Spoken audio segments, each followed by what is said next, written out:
Xavier Cournillon, bonjour. Bonjour. Vous allez bien? Oui, très bien. Morgane Letiec, bonjour. Bonjour. Morgane, je suis curieux de votre parcours. Je me demandais à quel moment dans votre vie le désir du mouvement ou de la danse est arrivé. D'aussi loin que vous vous souvenez. Oui, je pense que je m'en souviens. C'est très tôt. Moi, j'ai toujours aimé bouger. OK. Donc, je pense que j'avais ce besoin de faire bouger mon corps et de m'exprimer aussi par mon corps, parce que j'étais assez timide quand j'étais jeune. Et donc, ma mère m'a inscrite à un cours de danse. Et OK. c'est venu. J'avais 5 ans. Donc, OK. ça fait... Xavier, c'est à votre tour. Vous êtes cinéaste, vidéaste. Vidéaste. Comment vous... Vidéaste. Ouais, parlez-moi un peu de vos intérêts, de votre parcours. En fait, je dirais plutôt vidéaste, je Ok. fais pas de fiction. OK. Euh, Ah oui, mais vous vous spécialisez dans le mouvement, je pense, non? ouais, C'est ça. En fait, il y a quand même, ça fait pas mal d'années là maintenant, on m'a demandé de faire des entrevues pour un organisme qui s'appelle Diagramme Gestion Culturelle. OK. Et lors de ces entrevues, je ne connaissais vraiment rien de la danse contemporaine. OK. Et je fais des entrevues avec Daniel Desnoyers, Mélanie Demers, Blanc de Oui. il y avait toute une clique comme ça. Oui. Vous Du les coup, filmiez ou vous étiez intervieweur? Je faisais ce que vous êtes en train de faire. Ah bon? Et les questions que je posais étaient un peu différentes donc, de quelqu'un qui connaît la danse. Donc là, il y en a certains qui m'ont appelé, m'ont dit ah, mais c'était intéressant tes questions, j'aimerais voir un œil différent. Il y avait Oui. Paul André qui m'a appelé, dit est-ce que tu voudrais t'occuper des archives par rapport à Bras de Plomb, filmer, tout ça. Oui. Mélanie Demers, elle me montrait un peu les teasers qu'elle faisait. Oui. Elle dit, est-ce que si tu filmes un peu, tu veux essayer de faire quelque chose. Pareil avec Daniel Desnoyers, ça a commencé comme ça. OK. Ça lui appartient. Le thème ou le support dramatique ou la question que tu voulais travailler, ce serait quoi? En fait, là, j'ai voulu travailler sur un peu la condition des femmes.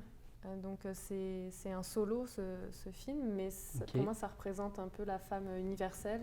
OK. Et j'avais envie de travailler sur... de rendre hommage un peu aux femmes qui sont complètement enfermées dans leur rôle de femmes... pas femmes de ménage, mais de femmes au foyer. OK. Donc, en fait, j'ai vraiment utilisé une corde à linge pour Ok. représenter un peu l'idée d'une femme qui, à la base, étendrait peut-être son linge, mais c'est pas... disons que c'est plus subtil, on ne sait pas trop ce qui se passe au début, il y a un mélange de... On est dans la nature, il y a quelque chose d'organique, on voit des arbres, des feuilles, puis une corde à linge, puis on ne sait pas trop où va aller cette femme, mais pour moi, c'était vraiment essayer d'exprimer comment cette femme peut être complètement enfermée dans son rôle. Donc petit à petit, on va voir que... Je travaille beaucoup avec les cheveux, et pour moi, les cheveux, c'est quand même quelque chose d'assez fort.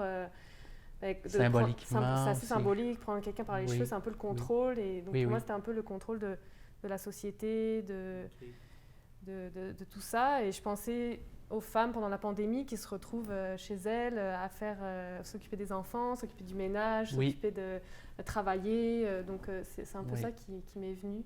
La monoparentalité aussi, Oui, souvent. aussi. Ouais. Ouais. Donc je voulais un peu rendre hommage, puis de voir comment cette femme peut se libérer, mais en même temps, on dirait que c'est tellement ancré dans notre société Ouais. depuis des siècles que Ouais. c'est un peu comme si c'est difficile de sortir de ce rôle-là, Oui. et en même temps on est presque attaché, donc c'est comme une contradiction un peu de vouloir s'en échapper, et en même temps on est accroché à ça. Donc Oui. on verra dans le film que je suis accrochée à la corde à linge avec mes cheveux. Donc il y a comme toute Ok. une symbolique comme ça qui vient petit à Ok. petit, puis éventuellement je me libère ou pas. Après c'est À nous. à vous. Oui, c'est ça.